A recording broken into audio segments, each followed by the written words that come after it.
Hey everybody, it's Patrick. I'm back again with another 3-ingredient recipe. I did a sweet recipe the first time for the first video, which was the Tang milkshake. Check it out if you're so inclined. It tastes a bit like an orange creamsicle.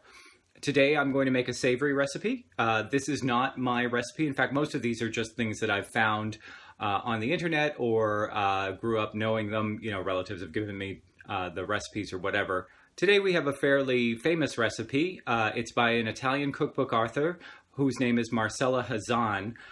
She's put out a number of cookbooks, and I actually found this recipe on the Smitten Kitchen website. Up until a couple of years ago, I had never made my own spaghetti sauce. Growing up Irish, we never had the tradition of making our own spaghetti sauces. In fact, up until I was an adult, my mother called it Italian spaghetti, and we just weren't known for making good spaghetti sauce, so I always just used jarred sauce or canned sauce, and it wasn't until just a couple of years ago that I started making my own. This is not your traditional spicy spaghetti sauce. It doesn't have a lot of depth of flavor. What it has is a very simple flavor that brings out the qualities of the 3 ingredients in it. I like this recipe a lot because it's very simple, it's very comforting. I think that it works really well, especially if you're just feeling like something, you come home from work, you want to make something that really just soothes the nerves and makes you feel like you're at home. This is the recipe for you. Okay, so like I said, this is a spaghetti sauce with just 3 ingredients, and your ingredients are a can of tomatoes. That would be a 28-ounce can of tomatoes. You can either use whole tomatoes that are peeled, or you can use crushed or pureed tomatoes. I tend to like the crushed tomatoes because I like a much smoother sauce, but if you like a chunky sauce, you can use whole tomatoes and then just crush them up in the pot as you want to. You also need 1 whole onion. I usually use a white onion or a yellow onion, but you could use a Spanish onion or a red onion if you want. That's just dependent on how strong a flavor you want. And then for this recipe, with this 1 can of tomatoes, you use 5 tablespoons of butter. Now, you can use unsalted butter if you want to. In that case, it might become a 4-ingredient recipe because you may want to add salt to it. I use salted butter for just about everything. I know I can't control the amount of salt in it, but I don't really care. I'm pretty lazy about that sort of thing. So to start, all you're going to do is just cut your onion in half. You're not actually going to chop it up or do anything else with it. This onion goes into the pot whole, so you just need to cut it in half and then peel the skin off the top layer. You're also going to obviously want to take the paper off of your butter. If you use butter, if you're from a country that doesn't use sticks of butter, then you probably don't have to do this step. I'm actually going to use 2 cans of tomatoes, so I'm going to use a whole stick of butter plus a little tiny bit more from the other stick, just so that I get enough for this recipe. One thing I will note is that I don't double the amount of onions. Basically what you're doing is you're flavoring the sauce with the onion, and then you remove it from the sauce as it's done cooking.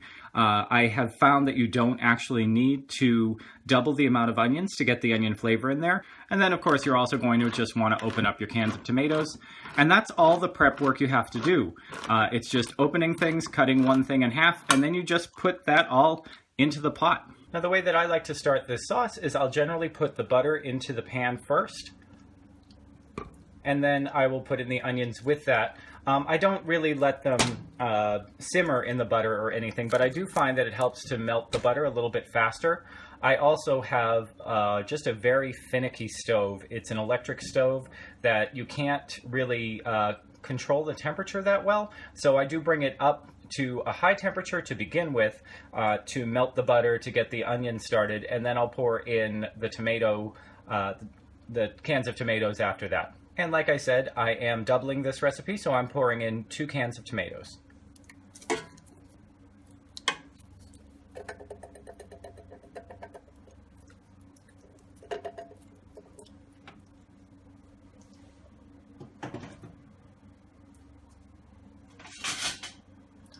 Now at this point you may panic because it does look a bit of a mess. You're going to have some butter floating to the top and your onion is just going to be hanging out there in the sauce. Just let it do its thing.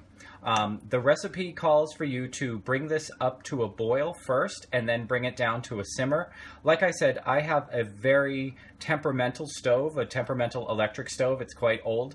So I usually just melt the butter, get it going, and then I turn it way down to simmer. And then the longer you simmer it for, the longer the flavors will get to develop, and you'll really be able to cut the acidity of the tomatoes with the butter, and the onion will become really, really soft, and you can actually squeeze that flavor in there. So we're just going to let this hang out. I'll probably let it hang out for about 90 minutes on simmer, and it'll allow it to do its thing, and then we'll show you what happens afterwards. So it's been about an hour, and as you can see, the sauce has really come together. The butter is all melted, of course. The tomatoes have really broken down, and the onions, when you can see them, have gotten very soft. And in fact, let's pull this up a little bit. As you can see, the onions themselves are so soft that you can actually squeeze them with a pair of tongs like this. Now, of course, you can leave your sauce just like this. It is done. It's all been cooked through, and will have a chunkier sort of consistency. Or if you are like me and you like a smoother sauce, you can use an immersion blender directly in the pan, and it will meld everything together and make it really smooth. One thing is if you are going to use a blender like this, remember that the sauce is very hot, so you're going to want to make sure that the pot is stable and that also you don't splash.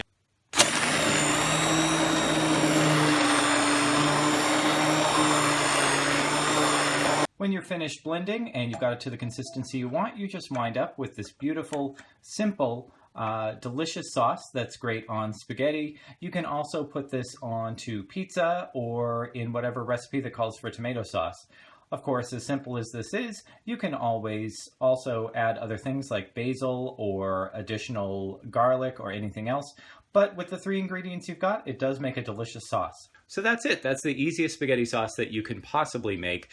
Only takes 3 ingredients. It only took me about 10 minutes of prep time and then an hour of cooking time, and it's ready to go. So next time you're wondering what to make for dinner, you can make a really easy spaghetti dinner with just a few ingredients and a little bit of time.